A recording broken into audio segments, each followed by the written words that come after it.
Hello, Mixed Nutcases. This is Nuke Jess, and we've got another episode for you today. But first, let's introduce our guest with me, as usual. Hi, I'm Still Tech. And we've got our good friend from the West. Hello, I am Sonorous Vox, man of 1,000 voices, none of them any good. 1,000 voices. Interesting. I think I've only heard the one. But today we're going to be talking about collections and collecting. Not collections where you owe money, but rather the thing that us geeks do. I've got $30,000 worth of credit card debt. I was going to say that kills my first talking point about how I collect bill collectors, collect but debts? okay. I got priors. So there's a lot of collecting that geeks do. I mean, it's kind of goes hand in hand. Walk into any convention and everybody's looking for something for their next collection. But there's a couple of different, there's intentional collections, unintentional collections. Yes. And then certain collections that develop and then reach their plateau. I'm going to add one more category here, and then we're not going to talk about it. So I also want to bring up hoarding. Yeah, there is hoarding. I didn't want to bring up hoarding. And the difference between collecting and hoarding. I was thinking about this today. This is my shower thought. Hoarding comes from anxiety. Collections come from a place of passion. Yes. I can agree with that on the most part, but I have anxiety collected things before because of FOMO. Yes, there is that. Yeah. Too. And we'll talk about some good advice, some bad advice, like do's and don'ts that can kind of help you in identifying, is this worth collecting? So, yeah. So I would say for me, growing up, somehow everyone in my family got their thing that they collect. And mine was frogs, which I still love. But it just ended up being a thing that everybody would then get you. Yeah, and we've got a similar thing in my family. My mother was angels, my sister was dolls, me it was dragons. Yeah, and it's awesome. And sometimes people will hang on to that. Like I still love frogs. That's how I got Rory. That is how you got Rory. The downside is sometimes people will get you any frog, any dragon. And a collection is not just, like you said, it's not just hoarding. It's picking and choosing. It's curating. So I think for me, that was my first experience with collecting. But then as I've gotten older, I've been able to be a little more mindful. What's everyone else's experience? Well, the worst thing for that, I think, was the Funko Pops, where if somebody came to your house and saw that you had a Funko Pop, they suddenly thought that any Funko Pop would be a great thing to add to your collection. And now we've got boxes of them. A lot of them given to us by very well-meaning people who gave us very well thought-out gifts of pretty cool Funko Pops. I think that entire fad sort of died real quick. Like I've got Beanie Babies I still like. I got Funko Pops that I don't know. You know what I mean? Yeah, I mean I have a lot of I think I never had the wall of Funko Pops, but I definitely had a curated collection. I did take some Funko Pops and put them in storage, mostly because my love of the franchise has changed. Well, there's that, and there's also, and this is a big thing with a lot of my collections that I have to talk about, is my house is small and I'm out of room. And I do not want to be one of those people that has, a rented storage space full of collectibles for, like, I'm going to pay somebody else good money every month to just hang on to my extra stuff. No. Yeah. No, I'm going to have to be a little smarter about what I collect. And I think that's my first big piece of advice that I'm going to give out here is that, everybody listen to me. I'm going to talk really carefully here. You don't have to be a completionist. Some people like, collecting certain playing cards or collecting certain things or collecting Funko Pops. Well, you don't need them all. They're not Pokemon. Even then, with Pokemon, you don't need to get them all. But I do.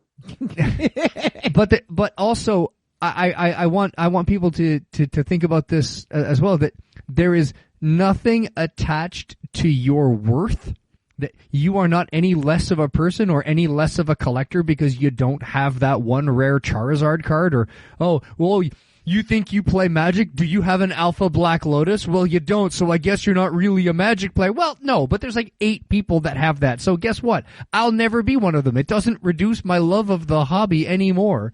Yeah, conversely, you're not any better than anybody because you have that card. Oh, absolutely. You just got lucky. Yeah. Yeah. I'm looking at you, Logan Paul, with your Charizard $1 million card. Oh, no, that you you just- spent you probably just had a half lot a of million to money. get. Yeah, like so we talk about hoarding, we talk about putting value in things.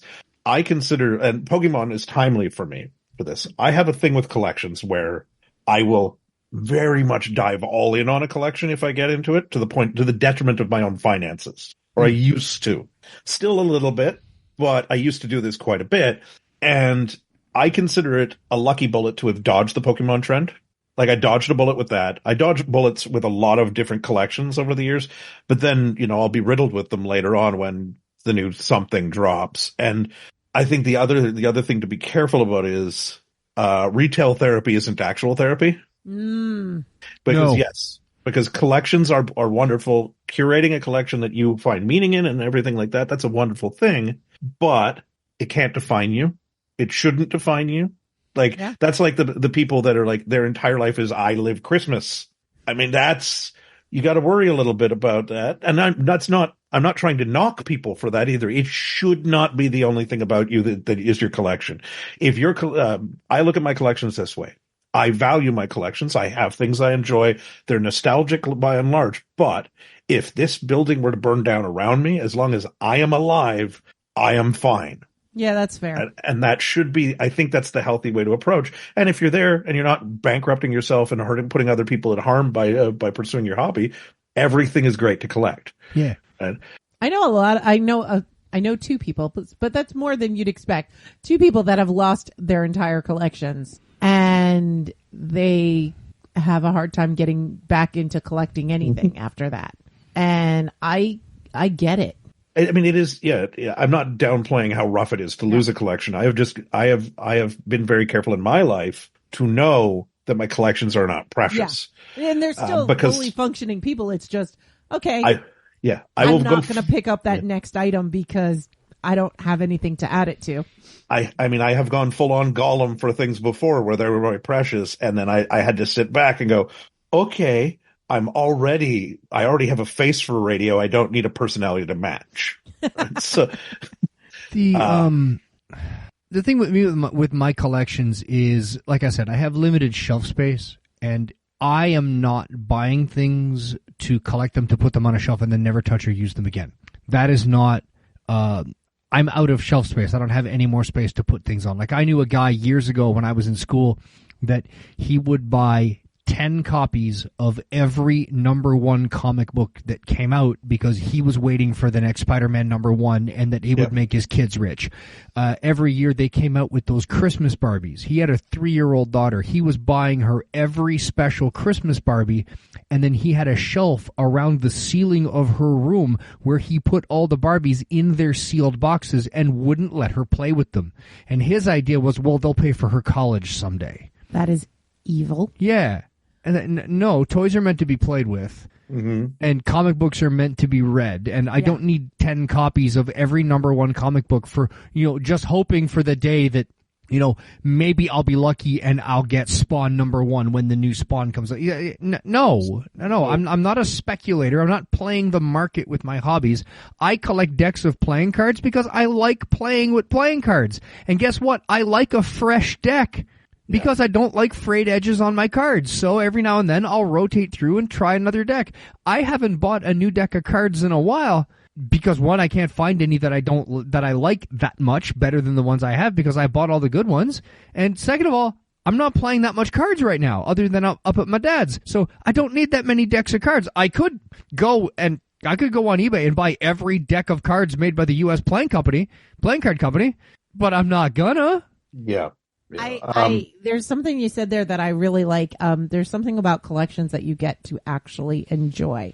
Comic books, you're going to board and bag them all, but you're also reading them. We haven't put a name on it, but Vox, your big collection, Magic. Yes, I am well, I literally just came back from a pre-release today. Magic the Gathering it's a very, for me, I don't care about super art treatments. I find some of those cards are very pretty. I'm not going to say that. I value the artistry that went into them and all of that, but I prefer to use them for them to be functional. That said, I have a walk-in closet full of them. Do you have cards that are too valuable to play with? You would say that you would think that, but I literally the other day while going through a box of stuff that was just in cheap penny sleeves, found a $300 foil Mystic or Magic Confluence or Mystic Confluence. So it's a $200 or $300 card just in a box with other stuff that had been played recently, and just loose in there. I found it. I'm like, oh, okay. So no, I should put that aside because you touched a, not a nerve with me, but you touched a point with me. Speculating is not collecting to me. Right.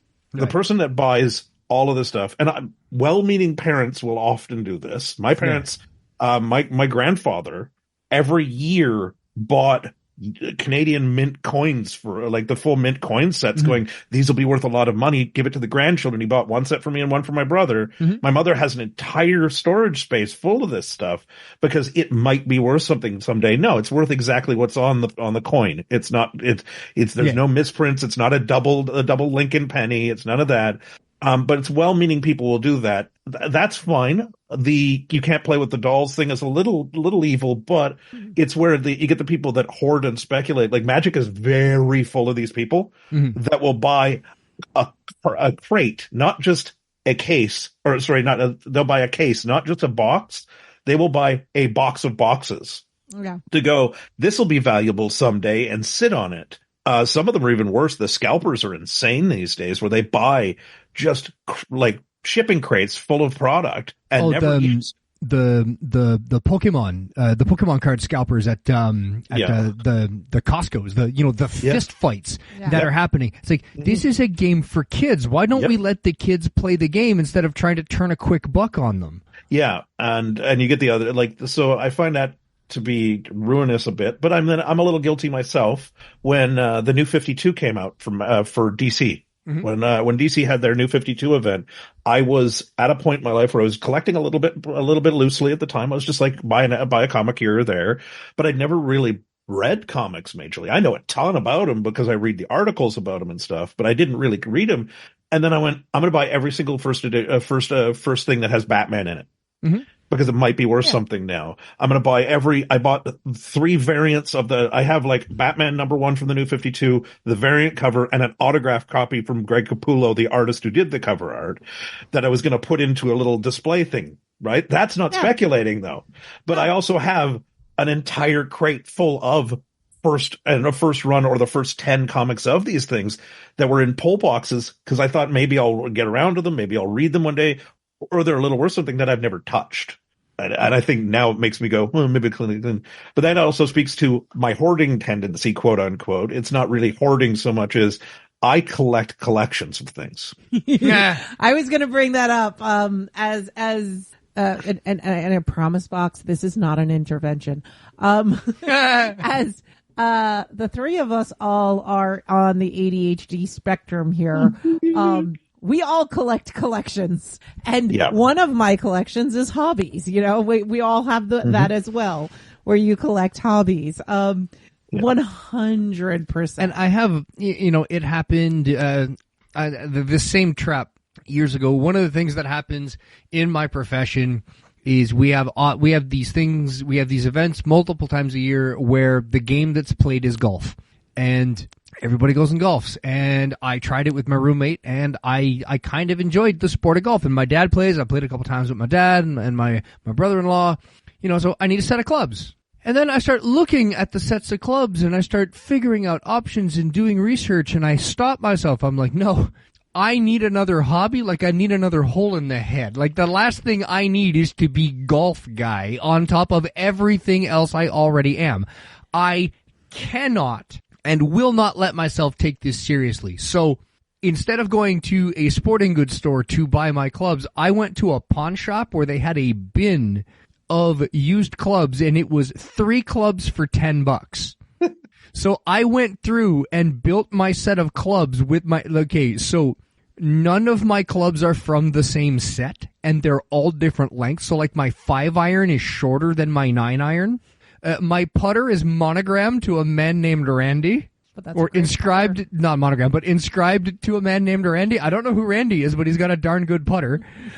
My drivers were made of actual wood. So I still have one in my new set of clubs. I use it as my fairway wood. My question is, does golf then make you Randy, baby? But you know, I would be, you know, I would chip a shot up onto the green, and my roommate, you'd hear him yelling like, "Time to get Randy!" You covered them with socks and Crown Royal. Yeah, I used wool socks and Crown Royal bags as club covers. I bought like a cheap little old school thin leather bag to walk around with. That in itself became a collection because they can't match. Yeah, so, but it turned into, it forced me to just have fun with golf and not turn golf into another $1,000, $2,000 hobby that I didn't need, I didn't want. I had more than enough on my plate. And, you know, I haven't golfed in years, but, you know, the years that, you know, when I was golfing a lot on the East Coast, just grab my clubs, go whack balls around for a while, not taking it seriously. It was an excuse to have a beer and spend a couple of hours with my friends. The most satisfying sound a golf ball can make, though, is when it's pinged off an aluminum baseball bat in a schoolyard in the middle of the night to annoy neighbors. Yeah, ping! I want to talk a little bit. So we were starting to talk about like the downsides of things. And there's some definite don'ts. And my big thing is, if you're into collecting, don't do it for investment. Don't overspend. Big one, don't be a snob. Don't look down on other collectors for their choices.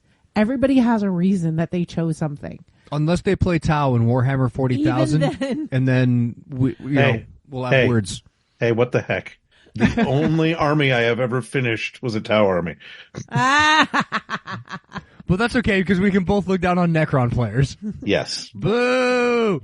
But, you know, that's the thing. It's you don't dismiss somebody of, oh, you have that? Well, I have this, and this is, you know, why would you have that? And we would run into that all the time, especially amongst hobbies. It's like, oh, you're into mini painting? Well, are you using the really good Vallejo paints with these really good brushes and this and that and the other thing? It's like, no, I'm using, you know, whatever paints. Mm-hmm. And we knew somebody that said, no, I just use craft store paint. Yeah, the best miniature painter I know, hands down, buys his paints at dollar stores and craft stores, and primes his miniatures with rattle cans he gets from the hardware store. You know, and he's not using Vallejo or Hobby Master or any of the super expensive paints and brushes. No, he's using dollar store products, and I guarantee you his painting's better than yours.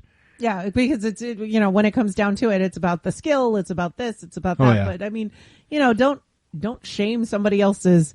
Don't yuck someone else's yum. You know, and then the hoarding thing. Just because it's part of your collection doesn't mean you have to keep it. And that there is no dollar value attached to enjoying a hobby. You can enjoy almost any hobby on the cheap or on the expensive. But I don't know how many times I see people, oh, I want to get into computer gaming, but I can't game on a computer unless I have that new 5090 video card and it's worth the price of a car. It's like, no, you don't need that. Oh, I want to get into photography, but I need a $900 lens. No, you don't. I want to get into model painting, but I need the full set of Games Workshop paints for a couple $100. No, you don't. No, you don't at all. And maybe make those investments once you're invested in the hobby and you figure out all these things. But to sit there and say, I can't start photography unless I have a $900 lens on my camera. And, you know, a camera lens isn't good unless it's got a red stripe around it or it's got a white body. It's like, well, yeah, those are fantastic lenses. You don't need. We knew somebody that went from Canon and then had lenses and switched over to Nikon because, it's better. And it's like, but you already have all these lenses. Like, that's the other thing. Don't go for what you've heard is the best. Some of the best photographers I've seen use the cameras in their phones. Oh, yeah. Oh, I have seen fantastic photographers who use nothing but disposable before. Oh, yeah.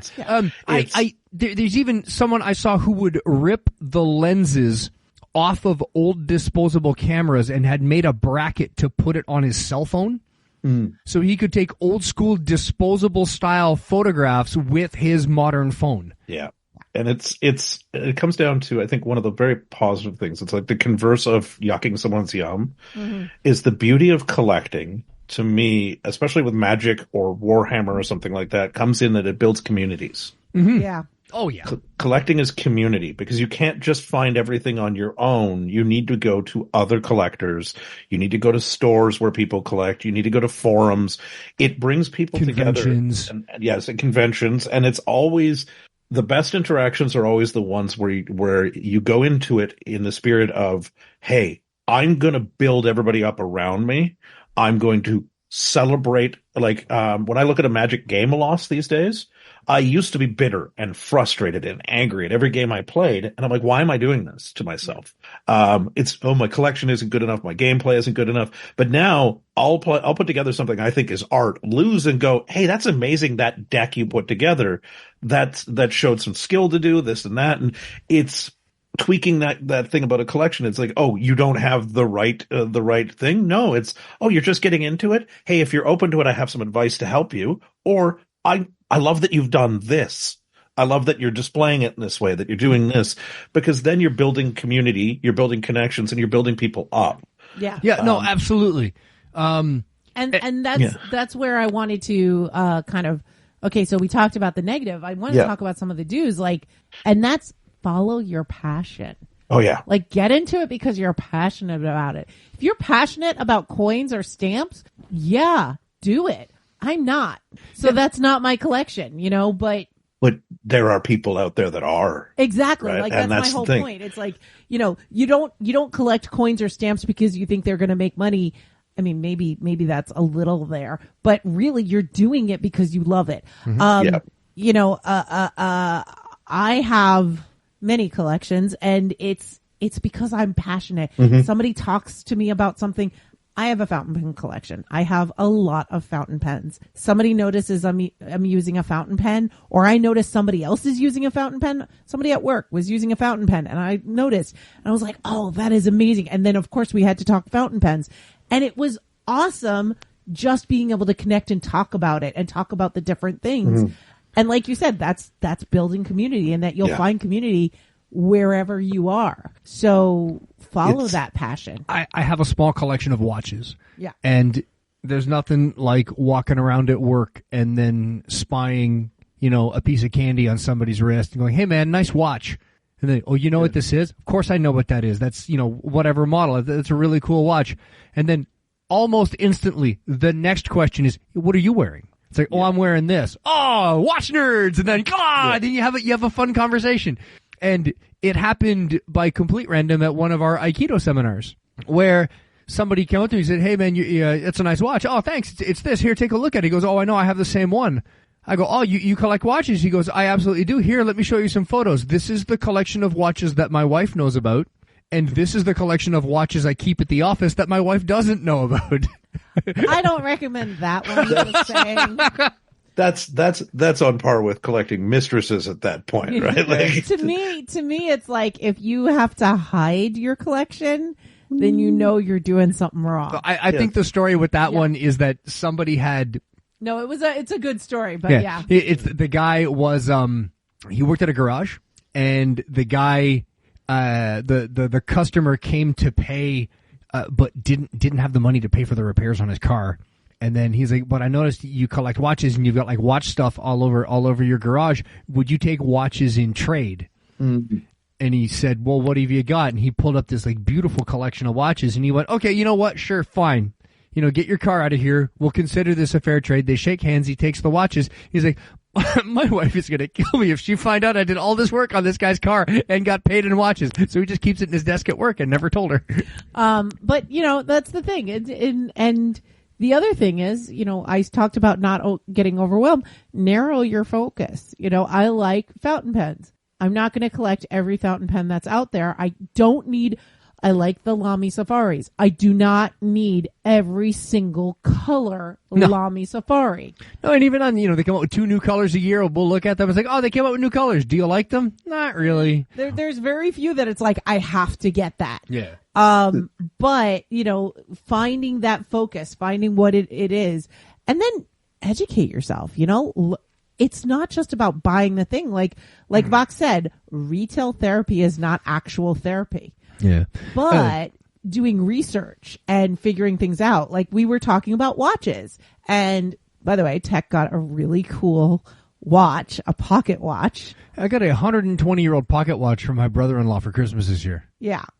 We do a gift exchange, so it's not that everybody in my family gives amazing gifts like this to every single person. It's just we buy one This gift. is an absolutely awesome gift that I got from Nutty's brother. I'll show it to you on camera later, but it's a 120-year-old gold pocket watch that is going to go with my fancy tuxedo for when we go to fancy dinners. Yeah. So my mom, seeing it, said, "Oh, he got me one years ago," brings it down. We're looking at it, and then we were able to research it. And yeah, she's got not just a Russian pocket watch. Yeah, an old Soviet watch. A Soviet pocket watch. Like the first Soviet watches that were made were pocket watches. And yeah, it was really cool getting, the history of it. And, okay. So one of the things that, a lot of times people. I got one more positive I want to talk about. Go ahead. One more positive I got to talk about is, we talked about being positive in your hobby, but helping out that beginner. Yes. You got a big box of seconds. You got a big box of duplicates of whatever you're collecting. You've got that new collector. And it doesn't have to be a kid. I hate this idea that you should only do that with children. It's like, no. Somebody's new to the hobby. Say, hey, let me help you out. I don't need this anymore. Mm-hmm. Maybe you could give it a better home. Or, you're starting to flesh out your collection. You need a couple other things to, use these to make sure your case doesn't look as empty. Take these. And, just helping people out. Or even just some advice. Yeah, like, I see you're carrying them all in a shoebox. Here's, like one of those plastic boxes. Or here's an old binder that I don't use anymore or whatever. Things like that. Yeah, absolutely. If you see somebody that's kind of interested in your hobby, and I always say curate, you've got something in your collection, you can say, hey, you want to start with this? Yeah. And that, honestly, I think getting a gift into your collection is so cool. I had a boss with a fountain pen collection before I started mine. And he's like, Tech, I'm leaving the office for 3 days. Is there any one of my pens that you'd like to use while I'm gone? I'm like, you're going to let me use any of your pens? He goes, yeah, why don't you just charge it, just fill it up with some ink here in the office today, and then take it back with you, and at the end of the week, just give it back to me. And I just reach out and grab his $900 pen. He's like, yeah, okay, that's a really good writer. You'll enjoy that one. So here I am with a $900 Visconti in my hand. Me, the guy who took 6 years to get through 4 years of high school, the guy that's too dumb to go to college, sitting here with a $900 fountain pen at my desk doodling. This is the same guy that, when hearing that I had been really interested in the Vanishing Point, sent you home with his Vanishing Point for me to try out. And I'm just sitting there going, I love this. And that is, I want this. It's the best way to share your hobby, or to share your passion, is to share your hobby in little ways with people, because people do get overwhelmed when you get too into the weeds about it. But if you're like, hey, if you're all interested, I got this, or I know somewhere you can buy this. I can recommend this place for this reason. Now you say not always kids, but my favorite thing to do used to be at a pre-release for Magic. We used to play here at a hotel in one of the little side conference rooms, and people would be walking by and they'd be peering in at, what are these people doing? They're just playing with luxury cardboard. This is weird. But kids would wander in on their own, and they'd watch us play, and then they'd wander away, and later they'd like kind of tug their parents into the room to show them. And anytime I saw that, I had a preloaded box of stuff that I knew I didn't need. And some of it were some decent cards. I'm like, okay, I don't need these, but I'm going to put them in here anyway. And the kids would come over and I go, hey, is it okay if I give your kid some cards? Right. And the parents would almost always go, yeah. I give the kid the cards. They'd be all happy and thank me and everything. And I look at the parents and I go, you should thank me now. Your kids will never be able to afford drugs again. Yeah. And that is another positive effect of collecting. Yeah. I have a very addictive personality. One of my old addictions, not addictions, but almost an addiction. I tend to skirt addiction, thankfully, but I used to very heavily gamble. I used to invest quote unquote a whole paycheck a month into gambling. Magic has taken that away from me. I don't have that desire anymore. No, now you have a walk-in closet full of cardboard. But I also can control that compulsion a lot better now too. Yeah. And I think it's just because I actually enjoy and get something out of playing Magic as opposed to going and sitting at a Pai-Gow table for and you're not 7 sitting there hours. trying to get that rush of I just won money. It's I'm buying these cards so I can play and interact with people. Yes. And these people are my friends. Yeah, and that's definitely it. And it also allows me to and I spoke about community when I was sent to Edmonton for 3 years from the military. When I went on my exile to the prairies, I met people through that game. Yeah, I had a community there when I was disconnected and isolated otherwise, and in a fairly depressive state. It wasn't the buying the cards that did that; it was the community that built. And yeah. So, you had an easy way to meet people and get interaction there. Well, it's like me with 40K. I have a big collection of 40K miniatures. I've been playing the game since I was a teenager, and we were talking to a friend of ours, and he'd mentioned that his 2 kids were trying to break into the hobby, but it's very, very expensive, and that the kids loved the lore and they loved the video games and they wanted to get into the miniatures. We went over to their place for dinner. I brought a pack of paints, and I had some unpainted Space Marines just sitting around in my collection that I had bought a box a while ago. I really didn't have a use for them. So I brought over a Space Marine for the 2 kids and for the dad, laid them out on the table, take out some paints. Let me show you how to paint minis. Now great time. Yeah. Now one's got an orc army, the other one plays Necrons. There you go. Oh, so yeah, I know. It's not perfect, but hey, kids love nothing better than Grimdark. Yes. And we did the same thing when my family came up to visit for Thanksgiving. It was just the adults, but the 4 of us sat around all painting minis in different ways, and it was a lot of fun. The thing is, it's so nice to be able to share something you're passionate about. And so that's really great. And that's where, being that good community member is really helpful. But one thing I will say, and a lot of times they'll say, buy quality. Don't just buy garbage. And it's like, no. I recommend when you are starting in something, buy the cheaper. And this is my thing. Now, a lot of times people will say, you bought all this cheap stuff. Wouldn't you have rather the more expensive? No, see if you like it first, and then you can start investing. There's nothing more disheartening than investing a couple $100s in something and then realizing you don't like it. Or 100%. In the case of my collections, often I buy into a game that's new, that's a collectible game. Yeah. Like Star Trek Fleet Command. I have $2,000 worth of tiny little ships, some of them smaller than a pinky nail. Tiny little ships and the cards associated with them and all the maneuvering stuff and everything. I have a tackle box full of just game pieces. Yeah, the tackle box for our Fleet Command is right behind me. Yeah, that I haven't used in 10 years. Yeah. So it's a little disheartening to know. And mind you, during the time I was active, I got prize ships that other people never got. I got things like that. But that was FOMO kicking in and me then going, was it worth it? Because I wasn't as much of a fan of that community as I am like the other. But sometimes it takes the other thing about collecting is if you're passionate about it and you get into it and you enjoy it for a little while and then it fades, you still got that joy. Exactly. Well, so don't be afraid to fail to collect something, like to find what you want to collect. I've got probably about 50 collections of little tiny trinkets and doodads that went nowhere after a while, but it was fun getting into it. Mm-hmm. Yeah. And that's where I wanted to go next is there's some collections that tend to plateau. So I keep mentioning fountain pens, and that's where I'm going to go again with this one is I started with the cheap ones and I saw what I liked and what I didn't like. And then I invested in nicer ones. And then I got the pens that I really like. And now I just sit here going, I don't want to buy any more because I already have these that I love writing with. I can't think of inking up any other pens. Yeah, and it's the same thing with my watch. So in the watch world, they always talk about your Grail watch or your Grail pen. Once I got my Grail watch, I look at catalogs. I pass by a watch store every day on my way to work. I look in the windows and I don't see anything that I want more than what I have on my wrist. And I remember when they got the new Black Bays, the new Tudor Black Bay came into the shop, and it had been on waiting lists for months. They're completely unavailable. They kept selling out, and they finally get a Black Bay in the shop.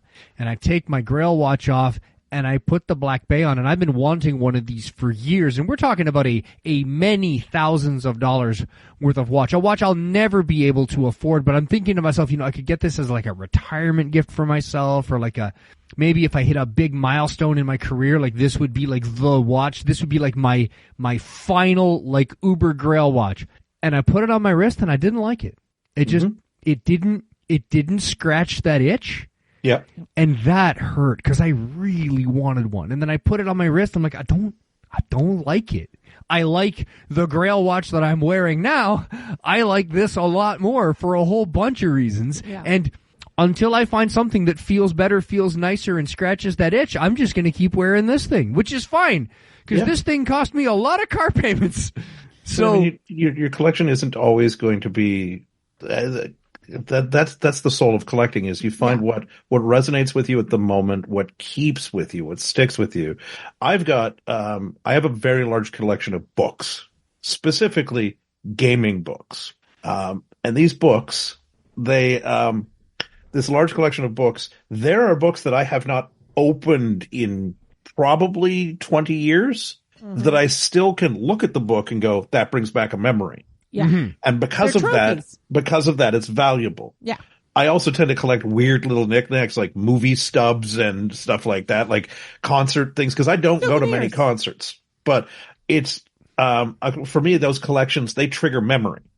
And memory is something I cherish. So yeah, it's like I look up and I've got like a bunch of weird little knickknacks that at some point I was probably going to give to people that I bought as gifts and forgot to give to them. And then I look up and go, I remember I was in Mexico when I got that Jaguar mask. I was here when I did that. And so I believe there's some stuff from Japan that I'm still waiting to see in a mailbox. That's okay. I have the stickers back there. I still have this. I have the stickers that I don't know where they are anymore, but I have the other things to send. The surprise thing that might be expired by now, well and good, and then the other thing. But gosh, I hope it wasn't food. Oh boy. I hope it wasn't alive.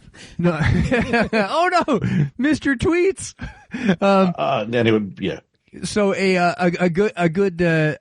You're talking about collections that bring up memories, and that every time you look at something in your collection, it brings back a memory. And I cannot think of a better collection for that than tattoos. Yeah, because they mean nothing to anyone else. And as a matter of fact, parents always hate their kids' tattoos. Yeah, I hope so. Because you look at that, you go, I don't want that on my arm. No, and you shouldn't want it on your arm. It goes on their arm. They wanted it for whatever reason. And I hear people say this all the time about tattoos. It's like, well, I can't find something that I want on my body forever, that I'm going to like forever. It's like, you don't have to like it forever. As long as it brings back a memory of like an event or an occasion or a certain time in your life. And, I know people that have, an entire body covered in really silly little tattoos. Like, is each one of them some poignant artifact of like meaning that they'll hold on to forever? No. Sometimes it's the Tasmanian devil riding a unicorn. Why? Because it was the silliest thing he could come up with at the time. So he got it on. So it'll always make him laugh. Or Wolverine riding a My Little Pony. Yeah, sure. That one I've seen before, but no, like Steve-O probably doesn't really look at his back and go, I'm glad I have my face all over it. But I love that he has your name tattooed on his butt. Yeah, that's a classic. Yeah, that is an absolute classic. That won him a lot of bar bets. My younger brother with his tattoo of my mother's name on his arm, and she abhors tattoos. Take that, Mom. It's not only that, it's in Comic Sans in like blue and white, blue and orange. Sorry, it's horrifying. It looks like clownfishes on his arm spelling her name. But you know what? I have a story from it because I remember the first time he took off his shirt and she saw it and freaked out because he was at the pool. And he's like, oh, I forgot about that. He's a sailor like I am. He was drunk when he got it. So, yeah. You just outed your brother to the world. Oh yeah. Yeah. I mean, it's funny. Yeah. Right. And I mean, he's done dumber. He will do dumber in the future. I convinced him once to let me shave his head, except for a tiny little jerry curl in the front of it, before he went and flew back to work. So that kid flew around the world with just a curl on his head. He's had worse. The boy with the curl. This is the other thing I would say is I have probably my most esoteric collection is what we're talking about now and doing now. We're sharing stories. Yeah. I am a collector of stories and memories in that form. I'm not a stand-up comedian. I probably won't be as storied as an author as I would like to be, but I sure do have a good collection of go-to stories for any occasion. And that's one of them, right? And I do that. I think that's something that's a universal collection. I think the oratory art of storytelling is universal to all cultures and all peoples, and it's the easiest thing to collect because it doesn't cost anything but a bit of your brain. And while some people are better at telling stories, I think we all collect them in listening to them as well. Yeah. I'm just thinking through some of my collections.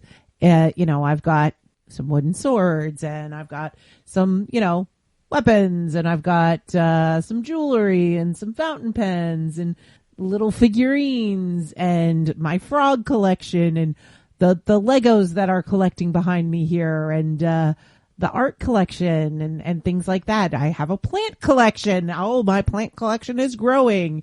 And art supplies, I've got all different things there. But most of those are pretty intentional collections. Then there's the unintentional collections. I think we mentioned this on the podcast before. I think we did an episode on unintentional collections, but I will talk about mine. I was getting ready to go to work one day, and I put on my boots, and I'm walking out the door, and at the front door, I just reached down to grab my backpack with all my stuff in it for work, and I looked down, and I realized that I have 7 different backpacks by the door, each packed for a different purpose. There's the one to go to the gym. There's the one to go to the gym when I go to the pool. There's the one to go to Aikido. There's the one to go to work. There's the one to go to work when I'm working outside. There's, I have individual bags for individual purposes, all lined up by the door. It's like, I didn't know I was collecting backpacks. And I bought some really nice backpacks. And I'll tell you, I have some really, really nice backpacks from some pretty high-end brands. And I don't need any more. I figured this out. Then you started buying them for me. Yeah, I stopped that though. But I figured out that what you can do with a backpack is that you can take things out of it and put other things in it. And then you can take those things out and put the first stuff back in. So you don't need it. And Vox is shaking his head violently at me. But as long as you remember where you put everything. Yeah, I know. I'm having that problem right now with a couple things that I've misplaced. But you can. But I have some really nice backpacks, so I'm just going to keep using those really nice backpacks, and I'm not going to have to buy any more. Your playing card collection was one of those. After that, you started looking around. What are some other inadvertent collections that I have? And your playing cards were definitely one of them. Yeah, but my final point with the backpacks is I don't need any more. I have a wonderful collection. I have a backpack for every purpose.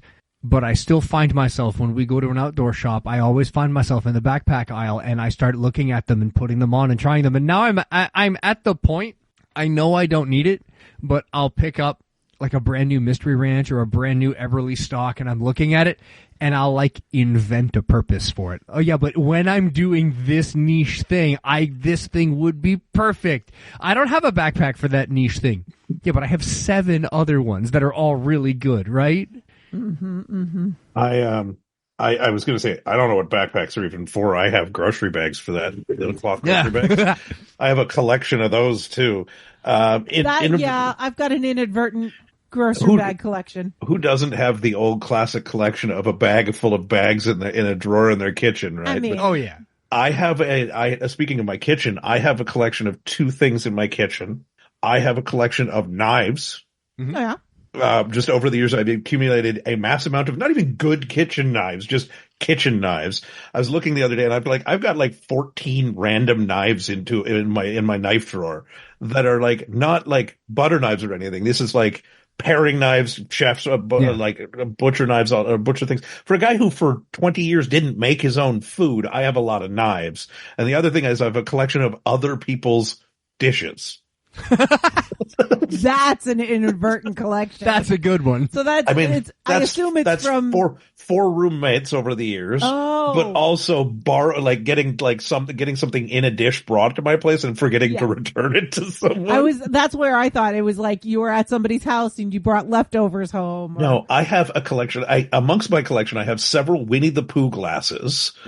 I have Olympic glasses from Olympics that I don't even remember where they were hosted in. I have like tumblers of all different sizes that I know I didn't buy. It's wild. Like I have a bunch of weird mismatched plates and all of this. And I can honestly say I probably only ever bought 2 sets of dishes in my life, but I certainly have enough that when I get into my lazy mode and just keep collecting dishes until I have to do them, it takes me 2 hours to do all my dishes. So, when we first got married, not long after, you came up and we went out to a bar and you won like one of every pint glass, and you were getting on a plane and you said, "I'm not taking this on the plane. Here you go." Yeah. And that started our pint glass collection. Yeah. And now we have only one of those pint glasses left. There's only one left. They've all broke over time. Yeah. The last survivor was the Hogarden. Yeah. The Bass one finally broke in the dishwasher, but I mean the red, because it had this really cool triangle base, and it was red, but all the red was off. You couldn't read the writing.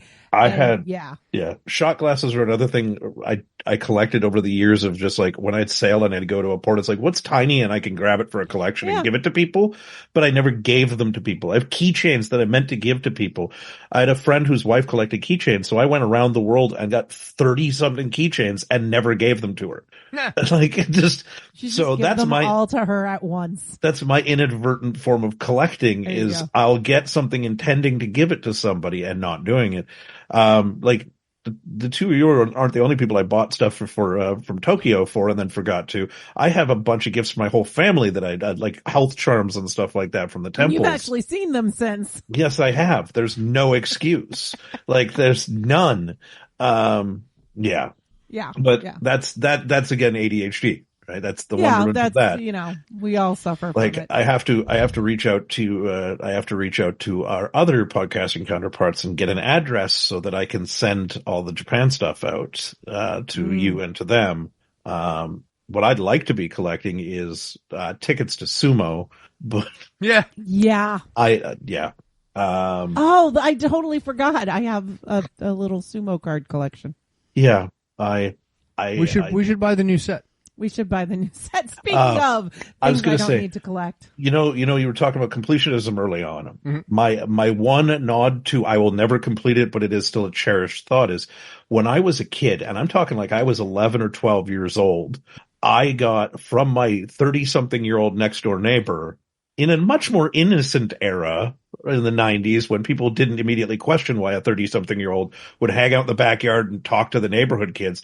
I have a collection of 1991 Marvel Universe 2 trading cards that is complete except for the Punisher battle van and all of the holograms. Oh, wow.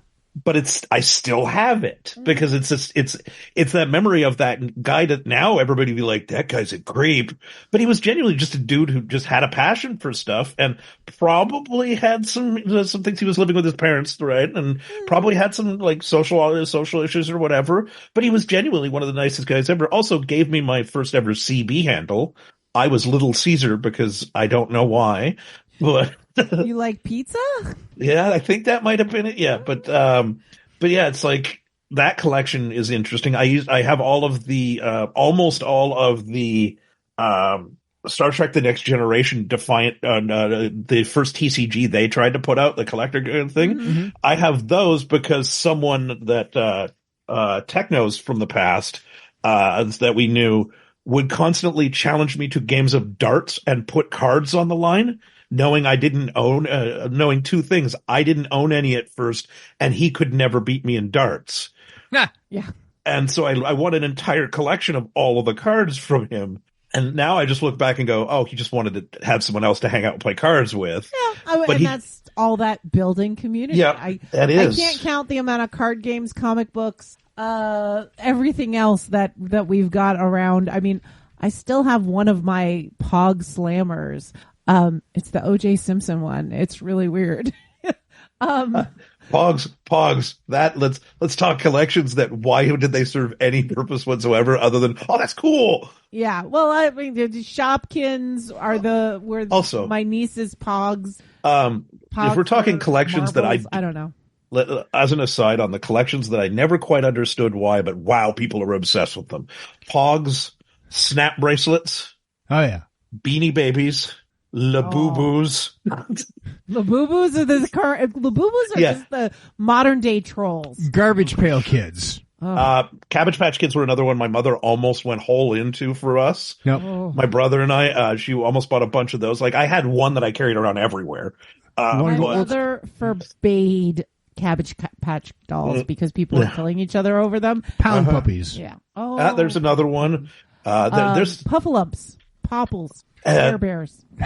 And then you're just going through all my sister's stuff. But that's the thing is, they're still there. Yeah. There's still Barbie. There's still Lego. There's still all of those things that are geared towards kids wanting to get FOMO over them because, hey, Barbie has 80 different outfits. You have to buy a different Barbie for each of them. And now there's an autistic Barbie. I'm sorry. What? Yeah, there's an autistic Barbie. I'm gonna backtrack. I'm not sure how slightly. I feel about that one. I'm gonna backtrack slightly to something Vox said earlier about that first generation Star Trek collectible card game where you won all those cards playing darts. I remember in my high school there was a friend of mine that had made a special deck. Mm-hmm. And it wasn't about winning or losing the game. It was about he had made the deck and it was all of the Wesley Crusher cards and all of Wesley's girlfriends. And those were the only characters in the deck. Not Captain Picard, not Data, not, the Borg. No. It was Wesley Crusher and all of his girlfriends. And he thought that the prettiest one was Ensign Robin Leffler, played by Ashley Judd. He was right. Yeah, correct. So he would go through all of our piles and he would trade us exorbitant amounts of cards to collect all the Robin Lefflers in town. And he had this binder of all of these cards of Ashley Judd because he really liked her in that episode. So you've just reminded me of one of the things I was talking to somebody today about. So there's speculators that really frustrate me in card collection, but then there's guys that have a gimmick. There is a YouTuber right now whose entire gimmick is there's a card that came out a couple sets back called Ragost.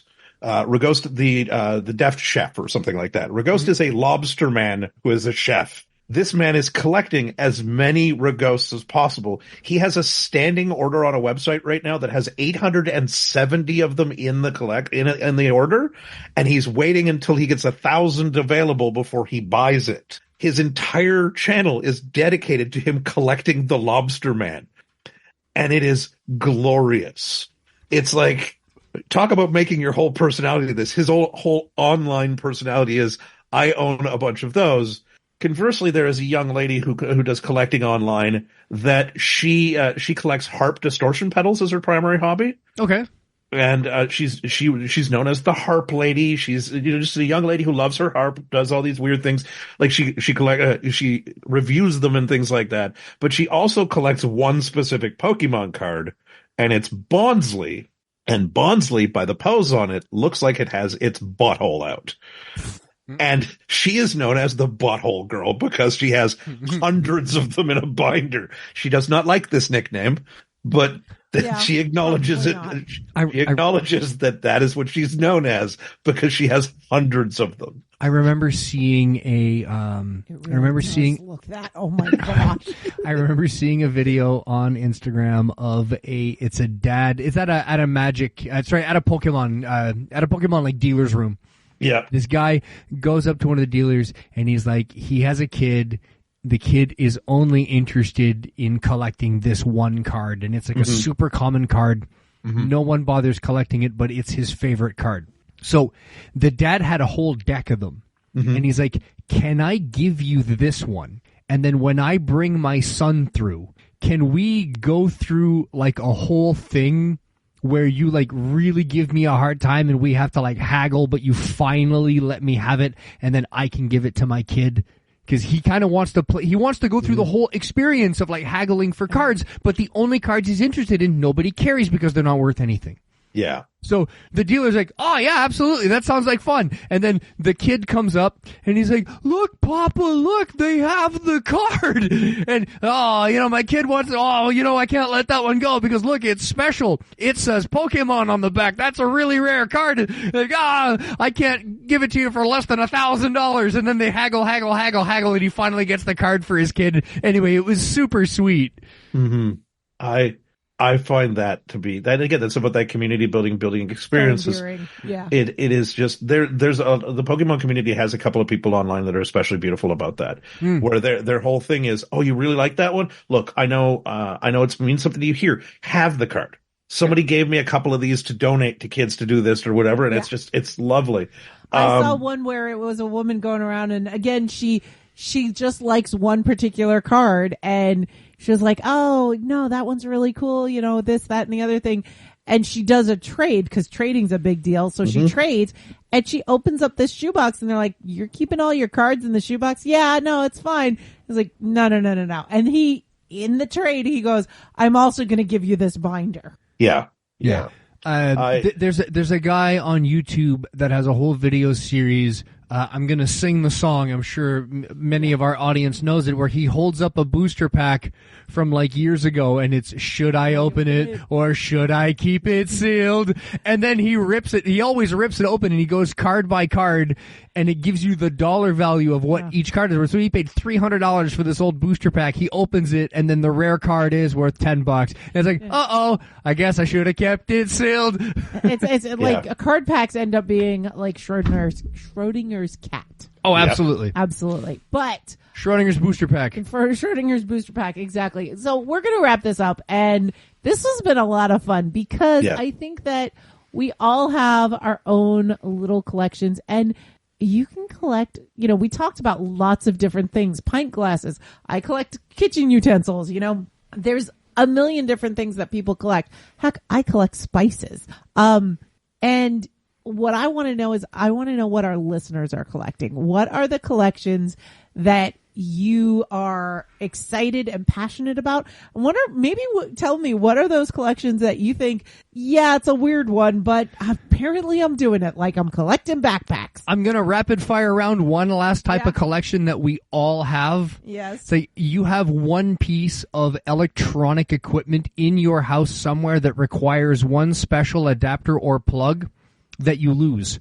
So you buy another one, and then you find the original. We all have those cable boxes. And then you lose it, and you buy another one, and then you find the original. So now you have like 17 of these like one particular use adapter dongles that you don't need. You just keep losing it. Or you have dongles and cables that you don't want to throw away because you might need them in the future. Oh yeah. Who knows when I'm going to need a parallel port to serial adapter. Exactly. You never know. So one, I feel called out. Two, what if I find my old zip drive? So as a last thing for me, I'd like to say, whatever you love to collect, find that passion, go with that passion, do what you want, unless it's you're the British Empire, don't collect other nations, please. Yeah. Or artifacts from other nations. I'm looking at you, British Museum. I was going to say every museum. Corporations don't be collecting artifacts that belong in other countries. Yeah. Every museum out there that is a good and positive experience for so many people started because people were collecting things nobody thought were important. Yep. Right. Agreed. And I think we end on that. Thank you so much, everyone, for listening to us.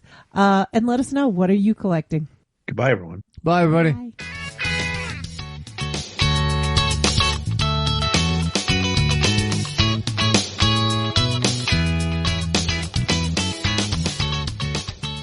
I want to thank our patrons, without whom I probably would not be getting these episodes out every month, even if they are a little sporadic.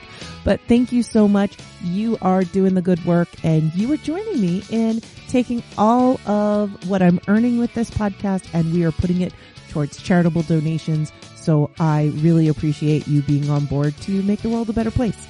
And I'm going to start with our top tier big daddies. Thank you so much to Jax and Rich the TT.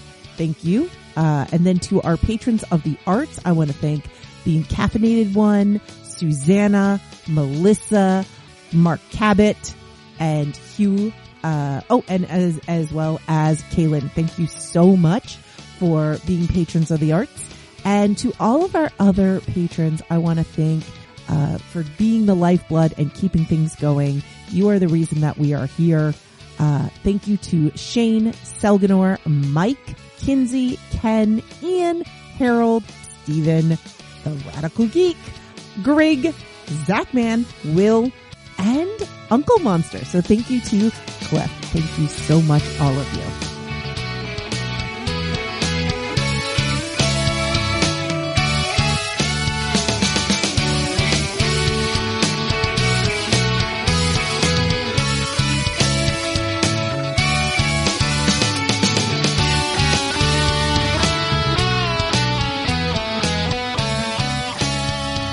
The Nutty Bites podcast is produced by Nimlast Studios under the Creative Commons Attribution Non-Commercial No Derivatives 4.0 International Deed. What this means is you can share it, but you can't change it, you can't make money off it, and you need to link back to me, my site, and everything.